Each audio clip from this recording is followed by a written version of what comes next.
Hello, good evening, नमस्कार। स्वागत है आपका हमारे यूट्यूब चैनल पर। जैसा कि आपको पता है कि ये हमारी जो रात्रि 9 बजे वाली क्लास है, इसमें हम टॉपिक वाइज हिंदी करा रहे हैं। कौन सी टॉपिक वाइज में हिंदी करा रहा हूँ, आप सभी जुड़िए। टॉपिक वाइज हिंदी, शानदार प्रश्न, रात्रि 9 बजे। कल टेक्निकल खराबी थी, नेटवर्क भी इशू था, इसलिए हम क्लास लेकर नहीं आ पाए। परेशान मत होइए, मैं रात्रि 9 बजे आपके समक्ष प्रस्तुत रहूँगा। ठीक है, एक आध दिन की अलग बात है कि ये दिक्कत आ जाती है। तो हमारा एक टॉपिक कंप्लीट हो चुका है, भाषा, लिपि तथा बोलियां। जिसने नहीं देखा वो जाए और हमारे यूट्यूब चैनल पे जाके उस टॉपिक को देखे। कंप्लीट टॉपिक करवाया है, थ्योरी पढ़ाई है, उससे संबंधित प्रश्न करवाए हैं। और मैं आपको आज बता रहा हूँ कि आज मैं वर्णमाला लेकर आया हूँ। आज वर्णमाला की कंप्लीट थ्योरी करवा रहा हूँ, 1 घंटे में हो जाएगी। फिर इससे संबंधित जितने भी प्रश्न हैं वो हम लोग कल करेंगे। अगर कल छूट गए कुछ और प्रश्न तो इससे संबंधित परसों प्रश्न कर लेंगे, है ना। यदि प्रश्नों की संख्या ज़्यादा हुई, 200, 250, 300 हुई तो 2 दिन में प्रश्न कर लेंगे, और 100, 150 हुई तो 1 दिन में हो जाएंगे।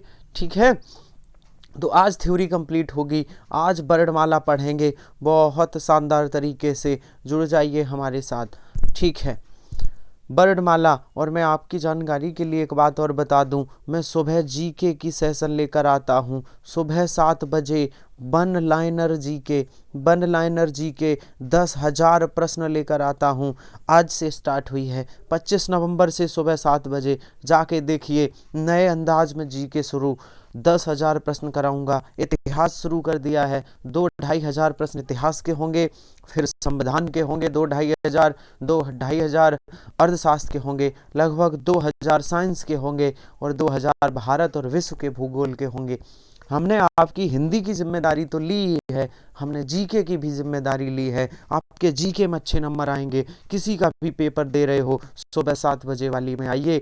टेट, सुपर टेट का दे रहे हो, सी टेट का, यूपी पुलिस, एसआई, किसी का, फॉरेस्ट गार्ड, एसएससी, जीडी, सबके लिए इम्पोर्टेंट है।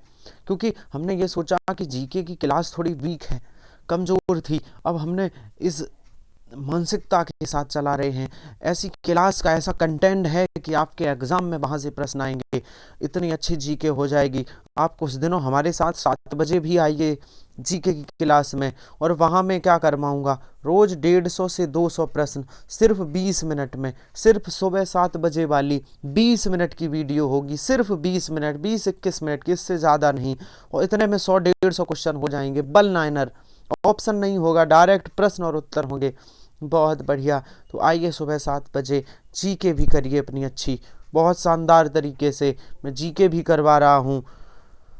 चलिए, तो आज की थ्योरी का क्लास स्टार्ट करते हैं। और बताइए, हमारा आज का टॉपिक है वर्णमाला। शांति से बैठ जाइए, 1 घंटे में आपकी वर्णमाला कंप्लीट हो जाएगी। वर्णमाला से संबंधित जितने फैक्ट हैं वो 1 घंटे में समाप्त, और कल हम लोग प्रश्न कर रहे होंगे। चलिए, वर्णमाला। अच्छा सर, तो वर्णमाला होती क्या है, देख लो, परिभाषा देख लो। मैं छोटा कर दूं, सर वर्णमाला की परिभाषा है कि वर्णमाला एक निश्चित क्रम में समूह है, एक निश्चित क्रम में अक्षरों का क्या है, एक निश्चित क्रम में अक्षरों का समूह है, जिसका उपयोग किसी भाषा के शब्दों के लिए किया जाता है। इसे वर्णमाला कहते हैं। वर्णमाला क्या है सर, एक निश्चित क्रम में अक्षरों का समूह है, जिसका उपयोग किसी भाषा के शब्दों को लिखने में किया जाता है। किसी भाषा के शब्दों को लिखने में किया जाता है, वह वर्णमाला है। या फिर इसकी दूसरी परिभाषा भी है जो किताबों में मिलती है कि वर्णमाला क्या है, वर्णों के व्यवस्थित समूह को वर्णमाला कहते हैं। ये परिभाषा आपने पढ़ी होगी, ये भी परिभाषा है, और जो हमने ऊपर लिखी है ये भी है। तो वर्णमाला क्या है, वर्णों के व्यवस्थित समूह को वर्णमाला कहते हैं। अच्छा, तो वर्णमाला डेप्थ में पढ़ने से पहले आपको पता हो कि वर्ड क्या है, आपको वर्ड के बारे में पता हो, आपको अक्षर के बारे में पता हो, क्या आपको पता है कि वर्ड और अक्षर में क्या अंतर है? तो पहले जान लो वर्ड किसे कहते हैं। मुख से निकलने वाली सार्थक ध्वनि को वर्ड कहते हैं। अच्छा सर, इसलिए ध्वनि को सबसे छोटी इकाई कहते हैं। ठीक है, ध्वनि सबसे छोटी इकाई है। मुख से निकलने वाली सार्थक ध्वनि को वर्ड कहते हैं। अच्छा ठीक है सर, समझ गए। तो फिर अक्षर किसे कहते? जिसका क्षरण ना हो, जो नष्ट ना हो, वह अक्षर है। ठीक है, अब हमें बात, अभी तो हमने परिभाषाएं देखी हैं, अक्षर वर्ड अभी समझ नहीं आएगा। अब हम क्या देखें कि सर क्या अक्षर और वर्ड एक ही बात है? क्या अक्षर और वर्ड एक ही बात है? क्या ये हमने का लिख दिया, क्या मैं इसे अक्षर कह दूं और इसी को वर्ड कह दूं? क्या एक ही बात है? नहीं है एक ही बात। अक्षर और वर्ड में अंतर सिखाते हैं। पहचानना सीखिए किसे वर्ड कहते हैं और किसे अक्षर कहेंगे। आइए चलते हैं, अक्षर और वर्ड में अंतर जानिए, फिर वर्णमाला पढ़ेंगे। तो चलिए, आज आप सीखोगे वर्ड और अक्षर में अंतर। क्या होता है वर्ड और अक्षर में अंतर? बताइए सर, क्या अंतर है? वर्ड और अक्षर में अंतर समझने के लिए दो भेद किए गए हैं। अंतर समझने के लिए व्यंजन के, किसके? अंतर समझने के लिए व्यंजन के दो भेद किए गए। अच्छा, वर्ड और अक्षर में अंतर समझना है तो व्यंजन को दो भागों में बांटा गया है। हाँ, कैसे? अच्छा, आगे क्या कह रहा है? वैसे तो व्यंजन के 6 भेद होते हैं। आप लोग सोच रहे होंगे सर व्यंजन के तो सर 6 भेद होते हैं। बिल्कुल सही सोच रहे। वैसे सामान्यतः व्यंजन के 6 भेद होते हैं, लेकिन जब वर्ड और अक्षर में अंतर समझना हो तो व्यंजन के कितने भेद? 2 भेद। सिर्फ पूछे जाए कि बताओ वर्ड और अक्षर को समझा जाए तो व्यंजन के कितने भेद? 2। और ऐसे ही कोई आपसे पूछे व्यंजन के कितने भेद, तो 6 बताना। अभी पढ़ाएंगे। तो सर वर्ड और अक्षर में अंतर पता करना है। अक्षर और वर्ड में अंतर के आधार पर व्यंजन के 2 भेद होते हैं, जो इस प्रकार हैं। अच्छा सर, अक्षर और वर्ड में अंतर पता हो जाएगा? हाँ, तो व्यंजन के 2 भेद कौन कौन से? वास्तविक व्यंजन और व्यंजन। फिर से सुनिए, जो व्यंजन होते हैं उनके वास्तव में 6 भेद हैं, लेकिन यहाँ हमने 2 क्यों बताए? कि अगर आपको अक्षर और वर्ड में अंतर पता करना है तो व्यंजन के 2 भेद आपको जानने हैं, सिर्फ 2। तो व्यंजनों को 2 भेद में बांटना है। अब आप कहोगे सर कोई पूछे व्यंजन के कितने भेद, तो हम 2 बताएं कि 6 बताना है। ये तो सिर्फ इतना है, 2 भेद तो सिर्फ इतने के लिए है कि वर्ड और अक्षर क्या है, बस। उसके बाद इन दोनों को भूल जाना, उसके बाद याद नहीं रखना इनको। ठीक है, तो सर वर्ड और अक्षर में अंतर करने के लिए व्यंजन के 2 भेद, एक वास्तविक व्यंजन, एक व्यंजन। अच्छा, तो सर क्या होता है वास्तविक व्यंजन? चलिए समझिए। वर्ड और अक्षर में अंतर पता करना है तो जानो कि वास्तविक व्यंजन क्या है और व्यंजन क्या है। ध्यान से सुनो, वर्ड हम सिखा रहे हैं कि वर्ड किसे कहते हैं और अक्षर किसे कहते हैं। वर्ड और अक्षर में क्या अंतर है ये सीखना है तो सबसे पहले सीखना पड़ेगा कि वास्तविक व्यंजन कौन है और व्यंजन कौन है।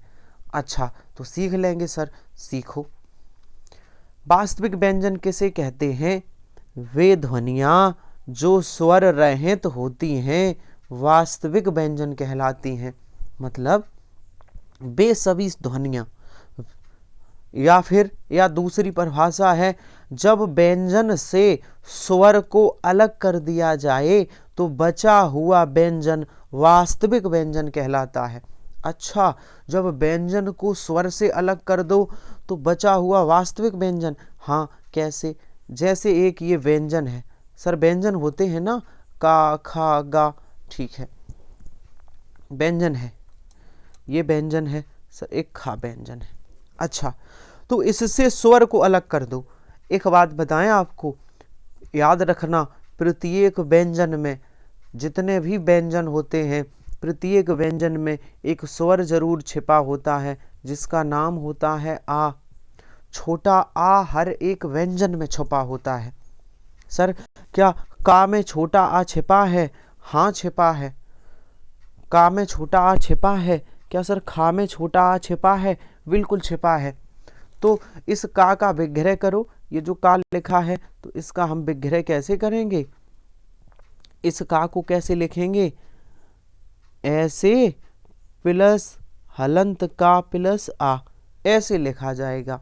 ये जो का है ये हलंत का प्लस आ, और ये जो खा है इसे लिखेंगे हलंत खा प्लस आ। अब आप कहोगे सर ये ऐसा क्यों लिखा? ये इसका विग्रह है। देखो ध्यान से सुनो, प्रत्येक, पहले मैं ये सिखाऊं, प्रत्येक व्यंजन में आ छिपा होता है। अब आप कहोगे सर प्रूफ करो, कैसे आ छिपा होता है, हमें कैसे पता?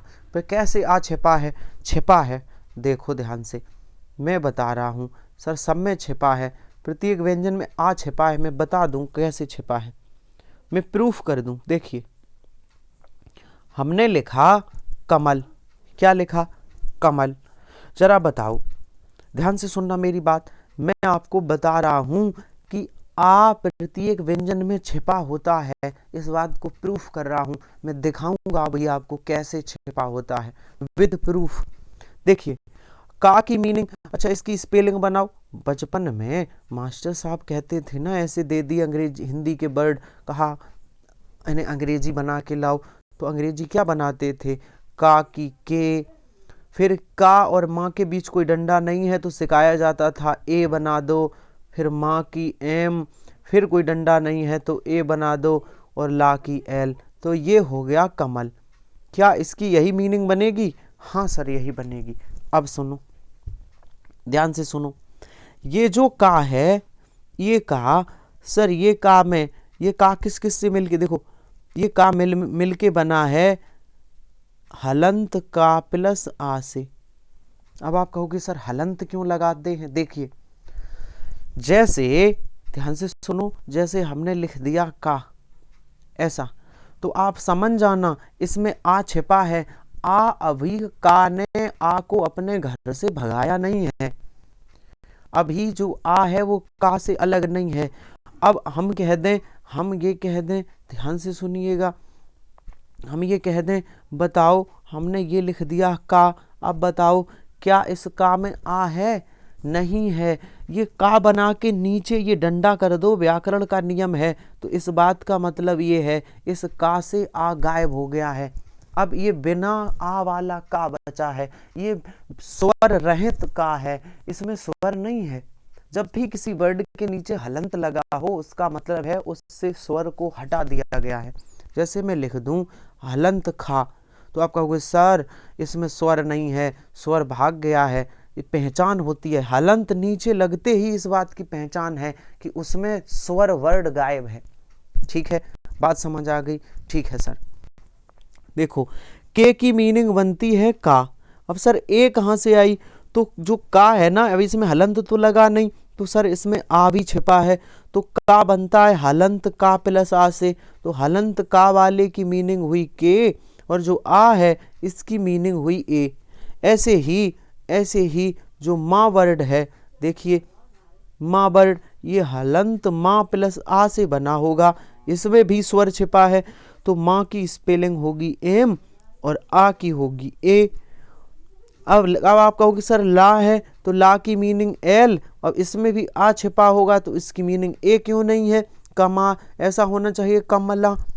हाँ होता है, वास्तव में कमल की मीनिंग यही ठीक है, जो कमल लिखा है वास्तव में यही वाली मीनिंग्स ठीक है, KAMALA, पर हम लिखते नहीं हैं। मान लो ये किसी का नाम है तो कमला कहना अच्छा नहीं लगता, ये भारतीय संस्कृति है, ये नाम ऐसा लगता है बिगाड़ दिया है, इसलिए हम इसको हटा देते हैं।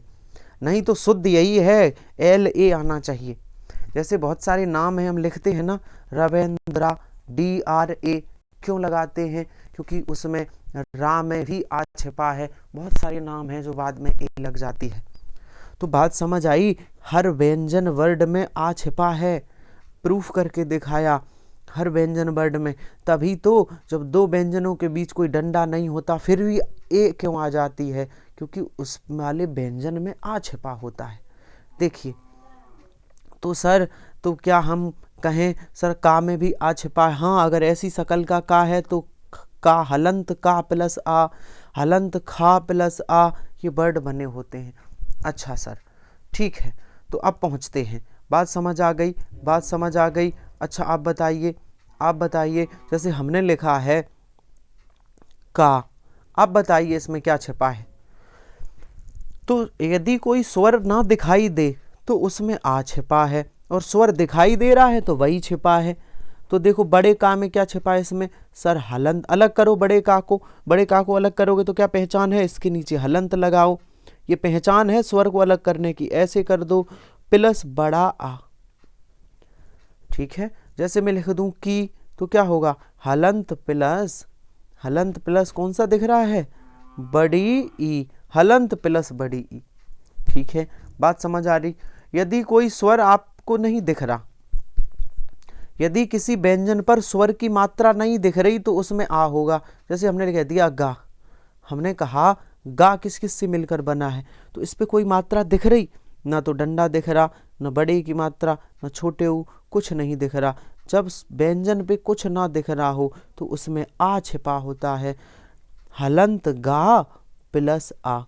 क्या इतनी बात समझ आई? आ गई सर, इतनी बात आ गई। वापस चलते हैं, चलिए वापस चलते हैं, बताइए तो वो क्या कह रहा है? ध्यान से सुनिए, धैर्यपूर्वक सुनिए, 1 घंटे में क्लास समाप्त करेंगे। जब व्यंजनों से स्वर को अलग कर दिया जाए तो बचा हुआ व्यंजन वास्तविक व्यंजन कहलाता है। अच्छा सर, कर दिया, ये व्यंजन था का, ये खा व्यंजन है, चा व्यंजन है, इससे स्वर को अलग करिए। का बना है हलंत का प्लस आ से, खा बना है हलंत खा प्लस आ से, चा बना है हलंत चा प्लस आ से। अब जो बचा हुआ व्यंजन है, जैसे हलंत का, हलंत खा, हलंत चा, इसी को कहते हैं वास्तविक व्यंजन, ठीक है। व्यंजन से स्वर हटा दो तो बचा हुआ जो ये अक्षर हैं, ये बचे हुए, ये वास्तविक व्यंजन कहलाते हैं। अच्छा, जैसे कौन कौन से वास्तविक व्यंजन हैं? जितने हलंत वर्ण हैं, हलंत का, हलंत खा, हलंत चा, झा, झा, फा, पा, मा, ना, ये सभी क्या हैं? वास्तविक व्यंजन हैं। अच्छा, इतनी बात तो समझ आई सर। अच्छा, व्यंजन किसे कहते हैं? व्यंजन किसे कहते हैं? जो स्वर सहित हों भैया, जिन पे हलंत ना लगा हो वो व्यंजन है। देखिए व्यंजन, वे सार्थक ध्वनियां जो स्वर पर निर्भर रहती हैं, स्वर सहित होती हैं, व्यंजन कहलाती हैं। जो स्वरों की सहायता से बोले जाते हैं वह व्यंजन कहलाते हैं। अच्छा, जैसे का, खा, गा, घा। देखिए अगर मैं इससे स्वर हटा दूं, मैं लिख दूं हलंत का, हलंत खा, तो ये हो जाएंगे वास्तविक व्यंजन, और मैं स्वर ना हटाऊं तो ये हो जाएंगे व्यंजन। समझ आई वास्तविक व्यंजन और व्यंजन में अंतर? हलंत वाले जितने वर्ड हैं वो वास्तविक व्यंजन हैं, और बिना हलंत वाले व्यंजन हैं। इतनी बात समझ आई? ठीक है सर, आ गई। अब सुनो, जो वास्तविक व्यंजन है, इन्हीं वास्तविक व्यंजन को वर्ड कहते हैं। अच्छा, जितने भी हलंत वाले ये दिख रहे हैं ना, इन्हीं को कहा जाता है वर्ड। अच्छा सर, इनको वर्ड कहते हैं, हाँ। और जो हलंत सहित, इसमें हलंत नहीं दिख रहा, जो स्वर सहित है, ऐसे व्यंजन जिनमें स्वर भी छिपा है, स्वर भी है, इनको, इनमें स्वर को अलग नहीं किया गया, तो ये कहलाएंगे अक्षर। क्या कहलाएंगे? अक्षर। फिर से सुनिए, वास्तविक व्यंजन को वर्ड कहते हैं, और जो व्यंजन है उन्हें अक्षर कहते हैं। अच्छा सर, समझ आया। तो वर्ड और अक्षर में क्या अंतर है? मैं कहूँ हलंत का, ये वर्ड है कि अक्षर? सर, हलंत का वर्ड है, क्योंकि ये वास्तविक व्यंजन है, वास्तविक व्यंजन वर्ड होते हैं। और का क्या है? का एक अक्षर है। खा क्या है? खा एक अक्षर है। और मैं कहूँ हलंत खा क्या है, तो आप क्या कहोगे? सर, ये वर्ड है। हलंत खा हलंत गा, हलंत जा, हलंत पा, ये सभी क्या हैं, वर्ण हैं। और मैं इन पे हलंत ना लगाऊं, मैं इन पे अगर हलंत ना लगाऊं तो क्या हो जाएंगे ये, बताओ। जैसे मैं कहूं का, खा, गा, तो ये क्या है, तो आप कहोगे सर इनसे स्वर अलग नहीं हुआ, अर्थात ये तो व्यंजन है और व्यंजनों को अक्षर कहा जाता है। और स्वर अलग हो जाए तो उन्हें क्या कहा जाएगा, वास्तविक व्यंजन, और वो वर्ड कहलाएंगे। बहुत बढ़िया, वर्ड और अक्षर समझ आए होंगे। अब एक बात बताओ, अच्छा स्वरों को क्या कहेंगे, जो आ है, जो ई है, ऊ है, इन्हें कहाँ रखेंगे, इन्हें वर्ड कहेंगे कि अक्षर। तो स्वरों को वर्ड और अक्षर दोनों में रखा जाता है। स्वरों को वर्ड भी कहते हैं और इनको अक्षर भी कहते हैं। स्वरों को वर्ड भी कहते हैं और अक्षर भी कहते हैं। बहुत शानदार। कैसे, जैसे मैं कहूँ बताओ आ वर्ड है कि अक्षर, तो आप कहोगे सर आ स्वर है तो इसे वर्ड भी कहेंगे, इसे अक्षर भी। ई वर्ड है कि अक्षर, ये वर्ड भी है अक्षर भी है। मैं कहूँ हलंत का क्या है, तुरंत कहोगे अब ये वर्ड है। हलंत खा क्या है, अब ये वर्ड है। और सिर्फ का क्या है, ये अक्षर है। बहुत शानदार, समझ आया वर्ड और अक्षर में अंतर, समझ आया। चलिए आगे, चलिए आगे, बहुत बढ़िया। अगर आया समझ तो बताइए, ध्यान से सुनिए। अब प्रश्न ये पूछा जाता है कि किसी भी शब्द में कितने वर्ड और अक्षर होते हैं। क्या वर्ड और अक्षर समझ गए? हाँ, तो अब प्रश्न ये पूछा जाता है, बताओ बताओ, ये वर्ड है कमल, एक शब्द है कमल, इसमें कितने वर्ड हैं, कितने अक्षर हैं? तो कमल का विग्रह क्या होगा, का। अब हलंत का लगाओगे, इसमें आ छिपा है, आ प्लस माँ। अब इसमें कोई भी स्वर दिख नहीं रहा, तो कौन सा स्वर छिपा है, आ छिपा है। और ला है, ये ला है, इस ला में हलंत ला और इस ला में आ छिपा है, तो आ यहाँ लिख दिया। ठीक है, बात समझ आई। मैंने कहा जब किसी भी शब्द के अक्षर पर ये दिख रहे हैं ना, ये इनमें कोई मात्रा ना दिखाई दे, देखो कई मात्रा दिख रही है, बताओ बताओ। का पे कोई मात्रा नहीं है, तो का में कौन सा स्वर है, आ। माँ में कौन सा है, आ। और यहीं पे मैं कर देता के, मात्रा दिख गई, तो कौन सा स्वर है, तो ए स्वर है, आई। माँ पे मात्रा लग जाए बड़ी ई की, जैसे मैं ये लिख दूं, ध्यान से सुनना मैं क्या समझाना चाहता हूं। जैसे हमने लिख दिया कोमल। अब बताओ का से क्या आ अलग होगा, अब का में आ नहीं छुपा, अब का में ओ स्वर छुपा है, कौन सा, ओ। कोई मात्रा यदि दिख जाए तो वही वाला स्वर छुपा होता है, और कोई मात्रा ना दिखे तो उसमें आ छिपा होता है। ठीक है, ठीक है, बात समझ आई। ऐसे मैं कहूँ की है, तो की में क्या क्या छिपा है, तो आप कहोगे सर हलंत का प्लस बड़ी ई, हलंत का प्लस बड़ी ई। समझ गए ना, समझ गए, ठीक है सर समझ गए। अब बताओ, तो कमल का विग्रह, तो कमल का विग्रह कर दिया, हाँ कर दिया। का प्लस आ प्लस माँ प्लस आ प्लस ला सर कर दिया। बताओ कितने वर्ड हैं, तो सर हलंत वाले वर्ड हैं, हलंत वाले जितने भी उन्हें वर्ड कहते हैं, 1 2 3 वर्ड हो गए। अच्छा, और भी तो वर्ड कहलाते हैं सर, स्वरों को भी वर्ड कहते हैं। अच्छा, स्वर तो वर्डों में भी गिने जाएंगे, अक्षरों में भी, तो स्वर को वर्डों में गिनो, तो 3 तो वर्ड ये हो गए, 1, अब स्वर गिनो 2 और 3, तो वर्ड कितने हुए, 3 हलंत वाले वर्ड और 3 स्वर। तो स्वरों को भी वर्ड कहते हैं, तो वर्ड की संख्या कितनी हुई, 6। ठीक है, अब सर अक्षर कितने हुए, अक्षर देखो, अक्षर किसे कहेंगे, अक्षर किसे कहेंगे सर, जब व्यंजन में स्वर मिल जाए तो एक अक्षर बनता है, तो एक अक्षर ये बनेगा का। व्यंजन में स्वर मिल जाए हलंत वाले में तो क्या होगा सर, ये माँ, एक व्यंजन ये हो गया, और इसमें ये मिल जाए तो एक व्यंजन ये, तो ये व्यंजन हो गया। तो एक अक्षर ये है, एक अक्षर ये है, एक अक्षर ये है, इन दो को मिलके एक अक्षर, इन दो को मिलके एक अक्षर, इन दोनों को मिला के एक अक्षर। कितने अक्षर हुए सर, 3 अक्षर हुए। तो 6 वर्ण हैं और कितने अक्षर हैं, 3 अक्षर हैं। क्या बात समझ आई, क्या आपको मेरी बात समझ आई, समझ आई। अच्छा, इनको मिलाया क्यों, जब हमने अक्षर पता किए तो क्यों मिलाया? क्योंकि हमें बनाने हैं व्यंजन, और व्यंजन ही अक्षर होते हैं। तो ये का में आ मिला दो तो बन जाएगा का। अब ये व्यंजन हो गया, तो इसी को वर्ड कहते हैं। एक वर्ड ये है। माँ में आ मिलाओ तो बन गया माँ, ये व्यंजन, तो एक ये अक्षर हो गया। ला में आ मिलाओ हो गया ला, ये व्यंजन, एक ये अक्षर। व्यंजनों को अक्षर कहते हैं। जो स्वर सहित व्यंजन है वो अक्षर हैं, जो स्वर रहित व्यंजन है वो वर्ड हैं। बहुत बढ़िया। इसी प्रकार हमने इसमें लिखा है देवी। तो देवी में दा है। अब ए की मात्रा लगी है तो ए है इसमें स्वर, फिर ओआ है, और ओआ पे बड़ी की मात्रा लगी है। तो कितने वर्ड हुए? एक वर्ड, दो वर्ड, तीन और चार। ये चार वर्ड हैं। और अक्षर कितने हैं? दा में स्वर मिलाओ तो दा बनेगा। तो एक अक्षर ये है, एक ये है, तो कितने हो गए सर? दो अक्षर हैं और चार वर्ड हैं। इस प्रकार के प्रश्न एग्जामिनर पूछ लेता है। ये छोटी सी बात थी जो आपको बताई है। क्लास एक बार अभी देख लो, फिर दिन में देख लिया करो, जब टाइम मिले तो फिर देख लिया करो। एग्ज़ाम आपका पास में आ जाए, ये यूट्यूब पे पढ़े रहेगी तो एक बार पूरी सीरीज़ को फिर देख लेना। हिंदी के प्रश्न गलत नहीं होंगे। चलिए बताइए, अभिव्यक्ति की सबसे छोटी इकाई क्या कहलाती है? ध्वनि कहलाती है। और लिखित भाषा की सबसे छोटी इकाई वर्ड है।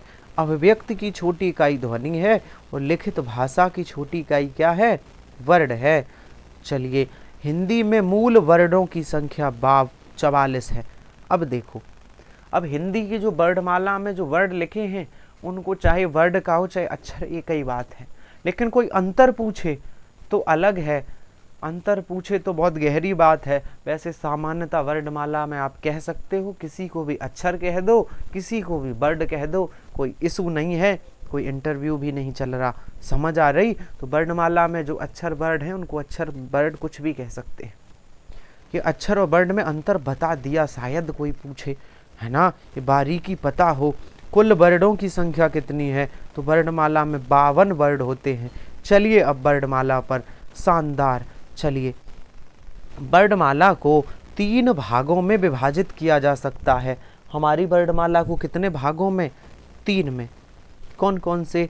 उच्चारण के आधार पर वर्णमाला के 2 भेद, वायु संवेग के आधार पर वर्णमाला, इसके भी 2 भेद हैं, और तारत्व के आधार पर वर्णमाला, इसके भी 2 भेद। तो वर्णमाला को 3 भागों में, उच्चारण के आधार पर, वायु संवेग के और तारत्व के आधार पर वर्णमाला। चलिए तो 1 नंबर देखते हैं। उच्चारण के आधार पर वर्णमाला, कितने भेद? 2 भेद। तो सर उच्चारण के आधार पर वर्णमाला के 2 भेद होते हैं, कौन कौन से? तो याद रखना, उच्चारण के आधार पर 2 भेद हैं, स्वर और व्यंजन। स्वर और व्यंजन, बहुत बढ़िया। चलिए बताइए, बताइए स्वर किसे कहते हैं? सर जिन वर्णों को पढ़ने में और बोलने में अत्यंत कम समय लगता है तथा जिनका स्वतंत्र अस्तित्व होता है वो स्वर कहलाते हैं।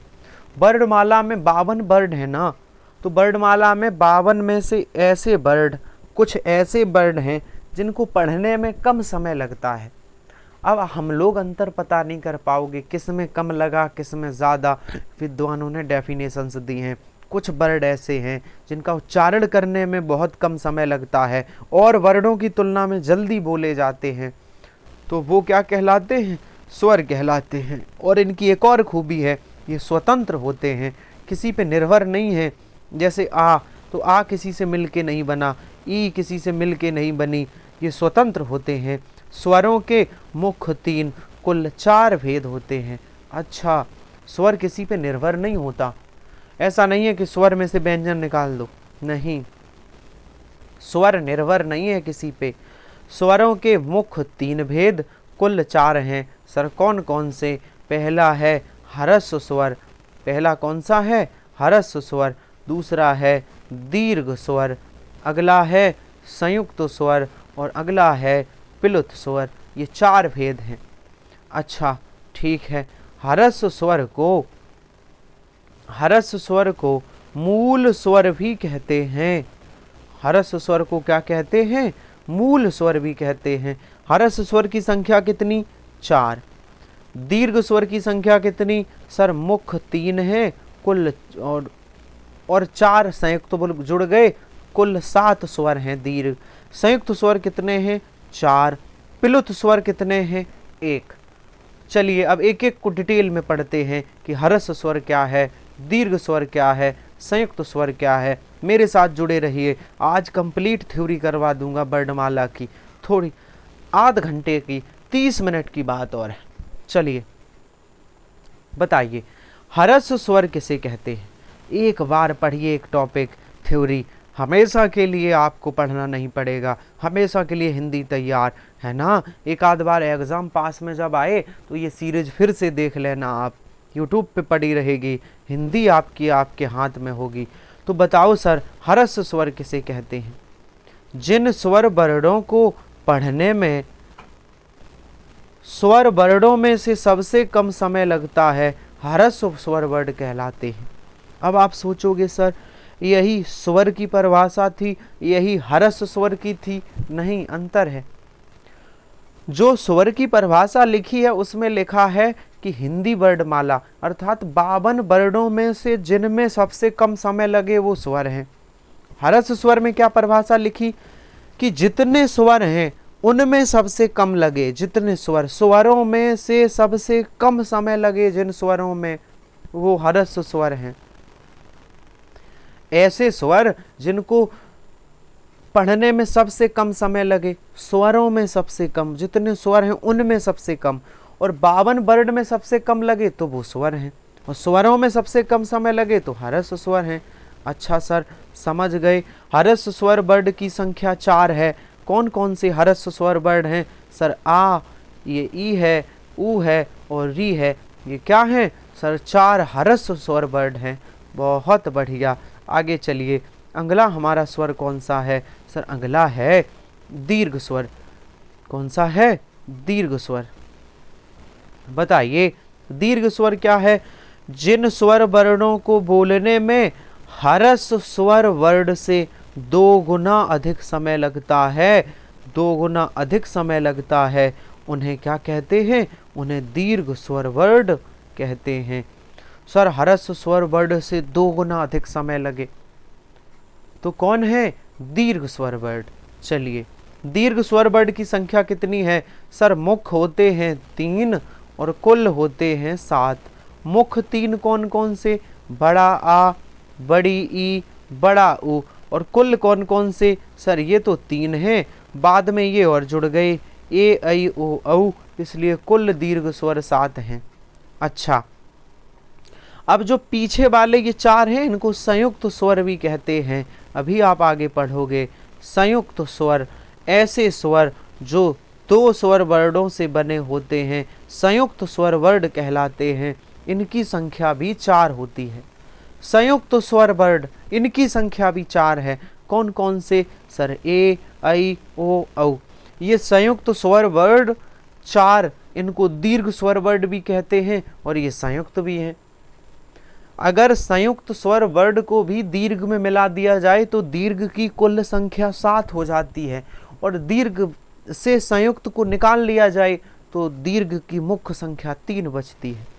इन्हें संयुक्त इसलिए कहते हैं, संयुक्त मीन्स होता है इकट्ठा, मतलब ये इकट्ठे 2 स्वरों से मिलकर बने हैं। जैसे ए है ना, ये छोटा आ या बड़ा आ और प्लस छोटी ई या बड़ी ई मिला दो तो ए बन जाती है। आई किस किस से मिलके बनी है? छोटा आ के साथ ए मिला दो या बड़ा आ के साथ आई मिला दो तो आई बन जाएगी। छोटा आ के साथ ऊ या बड़ा ऊ मिला दो, बड़ा आ के साथ छोटा ऊ या बड़ा ऊ मिला दो तो ओ बन जाएगा। ऐसे ही छोटा आ के साथ औ मिला दो, ओ मिला दो, या छोटा आ के साथ औ मिला दो, बड़ा आ के साथ ओ या औ मिला दो तो औ बनेगा। हमने ये लिखा है, आप इनको रट लेना। चलिए सर तो संयुक्त स्वर की संख्या कितनी? 4। ठीक है। प्लुत स्वर क्या है? ऐसा स्वर वर्ण जिनका उच्चारण करने में ह्रस्व स्वर से 3 गुना अधिक समय लगता है। कितना? 3 गुना अधिक समय। ऐसा स्वर वर्ण जिसका उच्चारण करने पर ह्रस्व स्वर वर्ण से 3 गुना अधिक समय लगे, प्लुत स्वर वर्ण कहते हैं। इनकी संख्या 1 है। अच्छा, इनकी संख्या 1 है। कौन सा है सर? ओम। ये प्लुत स्वर वर्ण है। क्या है? प्लुत स्वर वर्ण है। चलिए बताइए, स्वर किसे कहते हैं? सर, जो स्वतंत्र हों, जो किसी की सहायता से ना बोले जाते हों। स्वरों के कितने भेद? मुख्य 3, कुल 4। कौन कौन से?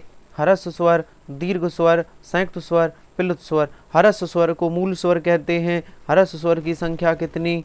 4। दीर्घ स्वर की कितनी संख्या? मुख्य 3, कुल 7। अच्छा, संयुक्त स्वर कितने? 4। और प्लुत स्वर 1 होता है। कौन सा स्वर वर्ण है जिसको पढ़ने में ह्रस्व स्वर से 2 गुना अधिक समय लगता है? दीर्घ स्वर। और ह्रस्व स्वर से 3 गुना अधिक समय लगे, वह प्लुत स्वर है। बहुत बढ़िया, स्वर कंप्लीट हुए, स्वर कंप्लीट हुए। अभी मैं बताऊंगा आपको, परेशान मत होइए। स्वरों की संख्या कितनी है? सर 11 है। और कुल स्वर कितने हैं? 13 हैं। स्वरों की संख्या 11 है, कुल 13 हैं। समझदार हो आप, पता है आपको। चलिए, व्यंजन की बारी आ गई। बताइए, तो हम लोग क्या पढ़ रहे? उच्चारण के आधार पर वर्णमाला। उच्चारण के आधार पर वर्णमाला के 2 भेद, स्वर और व्यंजन। स्वर कंप्लीट कर लिए हैं, अब पढ़ेंगे व्यंजन। बताइए, व्यंजन। व्यंजन किसे कहते हैं? हिंदी वर्णमाला के वे वर्ण जो स्वरों की सहायता से बोले जाते हैं, व्यंजन कहलाते हैं। व्यंजन वर्णों की मुख्य संख्या 33 और कुल 39 होती है। तो व्यंजन कुल मुख्य कितने हैं? 33। और कुल कितने हैं? 39। अच्छा, एक बात बताओ, जो स्वरों की सहायता से बोले जाए वो व्यंजन है। क्या बिना स्वर के व्यंजन नहीं बोले जा सकते? नहीं। जैसे हमने लिखा का, तो पढ़ो का। का को जब पढ़ोगे तो बाद में आ आता है, का। जैसे हम खा पढ़ें, बाद में क्या आया? खा, आ आया। अगर मैं का में से आ को हटा दूं, जैसे हमने लिख दिया हलंत का प्लस आ, हटा दिया, हलंत खा प्लस आ। अब ये स्वर को हमने हटा दिया, अब इस व्यंजन को क्या पढ़ पाओगे आप? हलंत का को नहीं पढ़ पाओगे। ऐसे, या तो ऐसे पढ़ोगे हलंत का, हलंत खा। आप का को पढ़ो और बाद में आ साउंड नहीं आनी चाहिए। पढ़ो का आएगा आ आना अनिवार्य है, आएगा आ। बिना आ के आप इस का को पढ़ ही नहीं पाओगे, किसी भी व्यंजन को नहीं पढ़ पाओगे बिना स्वर के। इसीलिए डेफिनेशन ये बनी है। क्या बनी है? कि वे जो स्वर की सहायता से बोले जाते हैं व्यंजन कहलाते हैं। व्यंजन के कितने भेद? 6 भेद। अभी अक्षर और वर्ड का अंतर बताया था, तो 2 भेद उनको भूल जाइए। वो तो आपने अक्षर और वर्ड के अंतर के लिए बताया, वास्तव में ये भेद याद रखने ये एग्जामिनर पूछता है। व्यंजन के 6 भेद हैं। सर कौन कौन से? एक बार 6 भेद देख लो। पहला है स्पर्श व्यंजन, दूसरा है अंतस्थ व्यंजन, तीसरा है ऊष्म व्यंजन, चौथा है संयुक्त व्यंजन, पांचवा है द्विगुण व्यंजन और छठवां है वैदिक व्यंजन। कितने भेद हैं? 6 भेद हैं। तो स्पर्श है, अंतस्थ है, ऊष्म है, संयुक्त है, द्विगुण है और वैदिक व्यंजन है। बहुत शानदार। चलिए स्टार्ट करते हैं कि सर स्पर्श व्यंजन क्या होते? हिंदी वर्णमाला के ऐसे वर्ण जिनका उच्चारण कंठ, तालु, मैं पेन चेंज कर दूं, कंठ, तालु, मूर्धा, दंत, ओष्ठ, नासिका, नासिका लिखा है, आदि से किया जाता हो, उन्हें स्पर्श व्यंजन वर्ण कहते हैं। स्पर्श व्यंजनों की मुख्य संख्या 16, कुल 25 होती है। ये का से मां तक होते हैं स्पर्श व्यंजन। अच्छा सर, अब समझ आ गया। चलिए, अच्छा एक बात बताएं, ये जो लिखा है ना कंठ, तालु, मूर्धा, दंत, ओष्ठ, नासिका, तो देखिए हिंदी वर्णमाला के जो वर्ड होते हैं, जैसे हम लोग बातें करते हैं ना, तो जब बातें करते हैं, कोई बात बोलते हैं, तो उन बातों को बोलते समय हम 6 स्थानों का प्रयोग करते हैं। इन 6 स्थानों की हमें ज़रूरत पड़ती है, अपने कंठ की, तालु की, मूर्धा की, दंत, दांत, ओष्ठ और नासिका, इनकी हमें ज़रूरत पड़ती है, तब हम कोई उच्चारण सही से कर पाते हैं। यदि किसी व्यक्ति के इन 6 स्थानों का सही से उपयोग नहीं कर पाता तो वो उच्चारण सही नहीं कर पाएगा। ठीक है, तो किसी भी भाषा का उच्चारण करना है तो कंठ, तालु, मूर्धा, दंत, ओष्ठ, नासिका, इनकी सहायता लेनी पड़ेगी, तब उच्चारण होगा, इसलिए इनका जिक्र है। तो कंठ, तालु, मूर्धा, दंत, ओष्ठ से जो बोले जाएं वो स्पर्श व्यंजन है, इनकी संख्या 25 होती है। ठीक है सर, आगे बढ़िए। कौन कौन से होते हैं 25? तो देखो, का से माँ तक 5 ये हैं, का, खा, गा, घा, इंग्या, चा, छा, जा, झाया, टा, ठा, डा, ढा, डा और ता, था, दा, धा ना, ये हैं स्पर्श व्यंजन। इनको हमने अलग से लिखा है, स्पर्श व्यंजन में नहीं आएंगे, स्पर्श में नहीं आएंगे। का से माँ तक स्पर्श व्यंजन है। स्पर्श व्यंजन की कुल संख्या 25 है और मुख्य ये इतने, जो मुख्य स्पर्श व्यंजन है पूछा जाए तो इतने ये 16 मुख्य होते हैं, और जो कुल पूछे जाए कुल 25 होते हैं। ये का से माँ तक होते हैं स्पर्श व्यंजन। कहाँ तक? ता, था, दा, धा, ना, कहाँ तक होते हैं? स्पर्श यहाँ तक हैं। कुल कितने हैं? कुल 25 हैं, का से माँ तक। चलिए अभी मैं इनको बताऊंगा, कंठ, तालु, मूर्धा भी आएगी बात। अच्छा, एक बात और जान लो, जो होते हैं ना यंग, गड़, नम, यंग, या, डा और ना और माँ, ये 5 वर्ड नासिक वर्ड कहलाते हैं। इन्हीं को पंचम अक्षर वर्ड भी कहते हैं। यंग, गड़, नम को, यंग, गड़, नम को याद रखना, इनको पंचम अक्षर वर्ड या नासिक व्यंजन भी कहते हैं। बहुत शानदार। बताइए, का से माँ तक जो स्पर्श व्यंजन जो हैं उनको एक शब्द में उदित भी कहते हैं। जो स्पर्श व्यंजन लिखे हैं ना का से माँ तक, ये सब, ये जो 25 हैं, इनको उदित भी कहा जाता है। क्या कहा जाता है? उदित। बहुत बढ़िया। चलिए, तो स्पर्श व्यंजन हो गए। अब किसका नंबर है सर? अंतस्थ व्यंजन। व्यंजन के 6 भेद थे, अब आएगा अंतस्थ व्यंजन। बताइए अंतस्थ।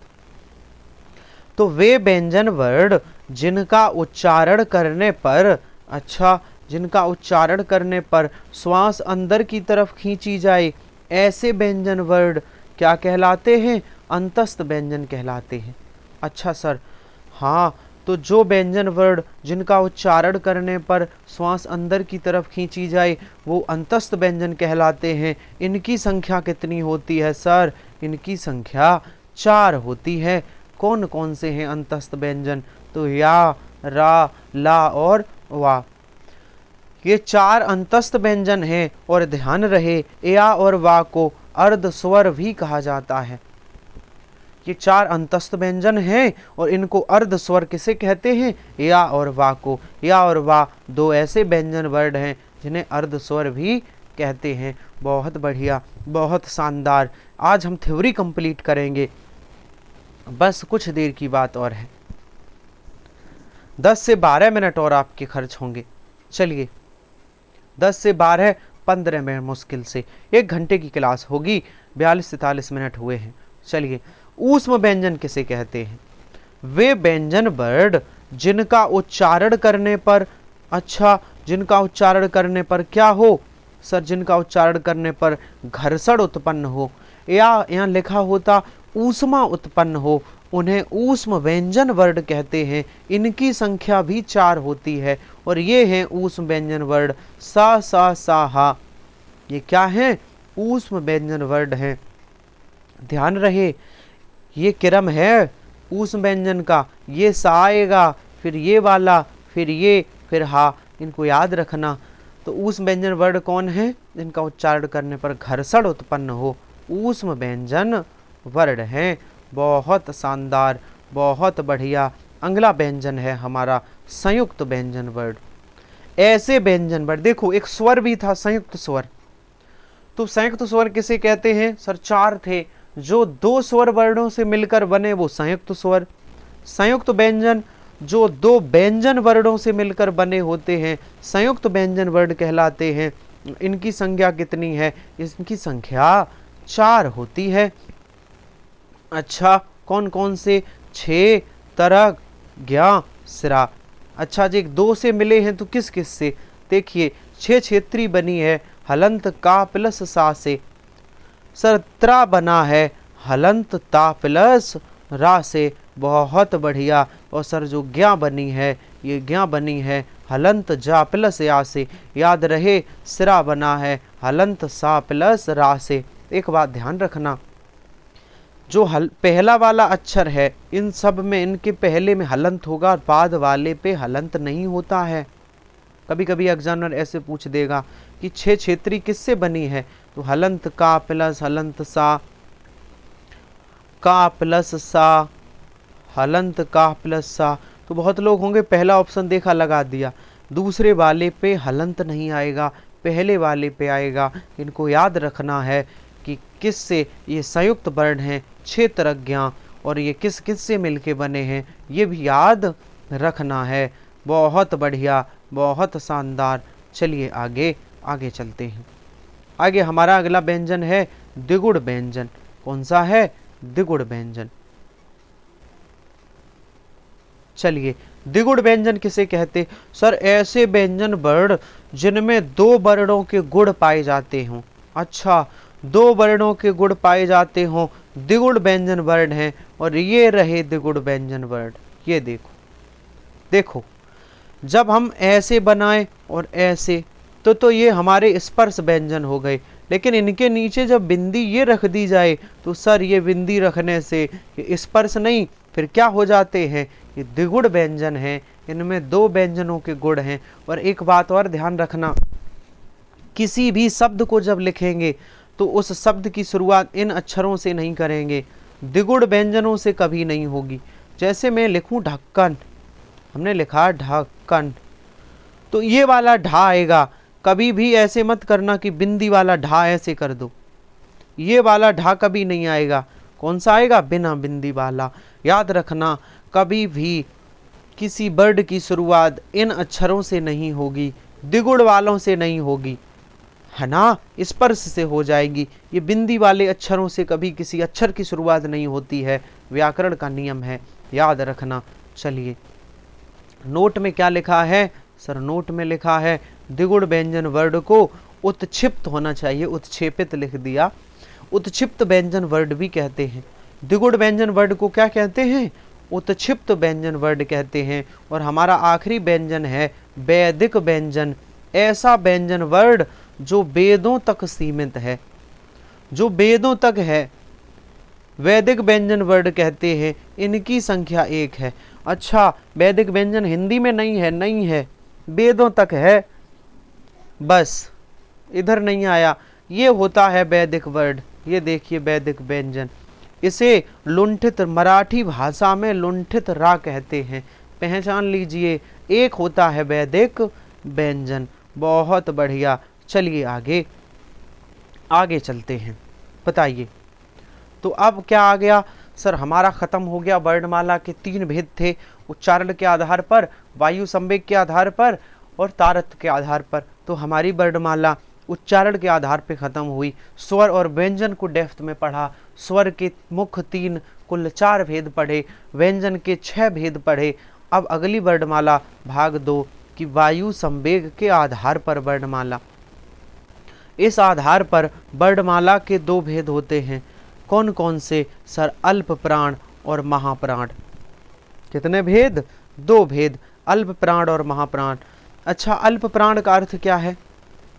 अल्प मीन्स होती है थोड़ी या थोड़ा, और प्राण मीन्स होती है वायु, थोड़ी वायु या थोड़ा वायु। महाप्राण मीन्स अधिक, महा मीन्स होता है ज्यादा या अधिक, अधिक, और प्राण मीन्स वायु। तो अल्प प्राण मीन्स कम वायु, महाप्राण मीन्स अधिक। आइए अल्प और महाप्राण को डिटेल में पढ़ते हैं। चलिए, बस कुछ देर की बात और है। देखिए, अल्प प्राण हिंदी वर्णमाला के ऐसे वर्ण हैं जिनका उच्चारण करने पर वायु धीरे से खींची जाए और धीरे से मुक्त की जाए। अल्प प्राण का मतलब है कम वायु, धीरे से। तो ऐसे वर्णमाला के वर्ण जिनका उच्चारण करने पर वायु धीरे से खींची जाए और धीरे से छोड़ी जाए या मुक्त की जाए, ऐसे सभी वर्ड अल्पप्राण वर्ड हैं। इनकी संख्या 19 होती है। अच्छा, कौन कौन से अल्पप्राण वर्ड हैं? प्रत्येक वर्ग का प्रथम, तृतीय और पंचम वर्ड अल्पप्राण वर्ड होता है। प्रत्येक वर्ग का प्रथम, तृतीय और पंचम वर्ड अल्पप्राण होता है। अच्छा, वर्ग जानते हैं? जैसे का, खा, गा, घा, इंग्या, एक वर्ग ये हो गया। चा, छा, जा, झा, या, एक वर्ग ये हो गया। ऐसे ही 5 वर्ग होते हैं, क, चट, तप। ये देखिए, का वर्ग, चा, टा, ता और पा। तो अल्पप्राण कौन होंगे? प्रत्येक वर्ग का प्रथम, तृतीय और पंचम, पहला, तीसरा और पांचवा वर्ड अल्पप्राण होगा। ये रहे अल्पप्राण वर्ड। प्रत्येक वर्ग का पहला, तीसरा, पांचवा, प्रत्येक वर्ग का पहला, तीसरा और पांचवा वर्ड अल्पप्राण वर्ड होता है। अच्छा सर, और क्या? और प्रत्येक अंतस्थ व्यंजन जो होता है ना, या, रा, ला, वा, इनको भी अल्पप्राण कहते हैं। ध्यान रखना है। बहुत शानदार, बहुत बढ़िया। चलिए आगे चलते हैं। अल्पप्राण कौन कौन है? प्रत्येक वर्ग का पहला, तीसरा और पांचवा वर्ड अल्पप्राण है और प्लस अंतस्थ व्यंजन। बताइए महाप्राण। सर, हिंदी वर्णमाला के ऐसे वर्ड जिनका उच्चारण करने में वायु तेजी से खींची जाए। महा का मतलब है अधिक, तेजी से। अल्प का मतलब था थोड़ा, तो वायु तेजी से खींची जाए तो महाप्राण। सर, प्रत्येक, अब ये कौन कौन से होते हैं? तो प्रत्येक वर्ग का दूसरा, प्रत्येक वर्ग का दूसरा और चौथा वर्ड महाप्राण होता है। प्रत्येक वर्ग का दूसरा और चौथा, ये देखिए, खा और घा, ये दूसरा चौथा, दूसरा चौथा, ये दूसरे चौथे, प्रत्येक वर्ग का ये अल्पप्राण होता है। अच्छा, और जो उत्क्षिप्त व्यंजन है ना, डा, ढा, जिन्हें द्विगुण व्यंजन भी कहते हैं, ये भी महाप्राण कहलाते हैं। द्विगुण व्यंजन भी महाप्राण। प्रत्येक ऊष्म व्यंजन को भी, प्रत्येक ऊष्म व्यंजन को भी महाप्राण कहते हैं। सा, सा, सा, हा, ये भी महाप्राण है। बहुत बढ़िया। तो हमारे वायु संवेग के आधार पर वर्ड के 2 भेद, अल्पप्राण और महाप्राण। अल्पप्राण महाप्राण समाप्त हुए। अल्पप्राण कौन है? वायु धीरे से खींची अथवा छोड़ी जाए। महाप्राण कौन है? वायु तेजी से खींची अथवा छोड़ी जाए। ठीक है, अल्पप्राण प्रत्येक वर्ग का प्रथम, तृतीय और पंचम वर्ड है। महाप्राण द्वितीय और चतुर्थ वर्ड है। बहुत बढ़िया। बताइए, तारत्व के आधार पर वर्णमाला, इसके भी सर 2 भेद होते हैं। तारत्व के आधार पर वर्णमाला के 2 भेद, घोष या सघोष या फिर अघोष वर्ड। बहुत बढ़िया। चलिए तो पढ़ते हैं डिटेल में। पहला नंबर है घोष वर्ड, है ना। देखिए, अभी अभी तो देखा था तारत्व के आधार पर वर्ड के कितने भेद, घोष या सघोष या अघोष। तो घोष या सघोष को डिटेल में पढ़ते हैं। चलिए बताइए, घोष या सघोष किसे कहते हैं? सुन लीजिए, हिंदी वर्णमाला के ऐसे वर्ड जिनका उच्चारण करने पर तारत्व या प्रकंपन होता है। जो वर्ड उच्चारण करने पर जिनमें प्रकंपन हो, जिनमें वाइब्रेशन हो, ऐसे सभी वर्ड घोष या सघोष वर्ड कहलाते हैं। तो ये वर्ड कौन कौन से होते हैं बताइए। सर, ये प्रत्येक वर्ग का तीसरा, चौथा और पांचवा वर्ड घोष या सघोष वर्ड होता है। प्रत्येक वर्ग का तीसरा, चौथा, पांचवा, तीसरा, चौथा, पांचवा, ये सभी वर्ड क्या हैं? अघोष, घोष वर्ड हैं। घोष या सघोष वर्ड। प्रत्येक अंतस्थ व्यंजन तथा एक ऊष्म व्यंजन को भी घोष वर्ड कहते हैं। प्रत्येक अंतस्थ व्यंजन और एक ऊष्म व्यंजन कौन कौन से? या, रा, ला, वा और हा। एक ऊष्म व्यंजन हा, इनको क्या कहते हैं? घोष वर्ड। स्वरों को घोष या सघोष, सभी स्वर कहाँ रखे जाते हैं? प्रश्न पूछा जाता है। क्या सभी स्वर अल्पप्राण महाप्राण है? नहीं, इनको घोष या सघोष वर्ड कहते हैं। तो सभी स्वर घोष या सघोष में आएंगे। आगे चलते हैं। अघोष वर्ड क्या हैं? ऐसे हिंदी वर्णमाला के वर्ड जिनका उच्चारण करने पर तारत्व या प्रकंपन नहीं होता, अघोष है। तारत्व प्रकंपन हो, घोष हैं। तारत्व प्रकंपन नहीं होता, अघोष हैं। तो ऐसे वर्ड अघोष वर्ड कहलाते हैं। प्रत्येक वर्ड का प्रथम और द्वितीय, प्रत्येक वर्ग का पहला और दूसरा वर्ड अघोष वर्ड होता है। पहला और दूसरा वर्ड का खा ये अघोष है, चाछा अघोष है, टाठा अघोष है, ताथा और पाफा पहला और दूसरा वर्ड अघोष वर्ड है। अच्छा, और कौन से अघोष वर्ड हैं? प्रत्येक ऊष्म व्यंजन हा को छोड़कर, क्योंकि हा तो घोष में चला गया ना, हा कहाँ चला गया? घोष वर्ड में। बहुत शानदार, बहुत बढ़िया। चलिए, तो ये सा है, ये सा है और ये सा है, तो ये क्या हो गए सर? ये अघोष वर्ड हो गए। चलिए, वर्ड और उनके उच्चारण स्थान, कौन सा वर्ड क्या बोला जाता है बताइए? स्थान, व्यंजन, अंतस्थ और ऊष्म। देखिए, व्यंजन वर्ड कंठ से कौन कौन बोला जाता है सर? बड़ा आ, छोटा आ और का वर्ग, का खा गा इंग्या और हा और विसर्ग और ज्ञा, ये कंठ से बोले जाते हैं। अच्छा, तालु से कौन बोला जाता है? तो बड़ी ई, छोटी ई, चा छा जा झा या और सा, ये तालु से बोले जाते हैं। मूर्धा से कौन?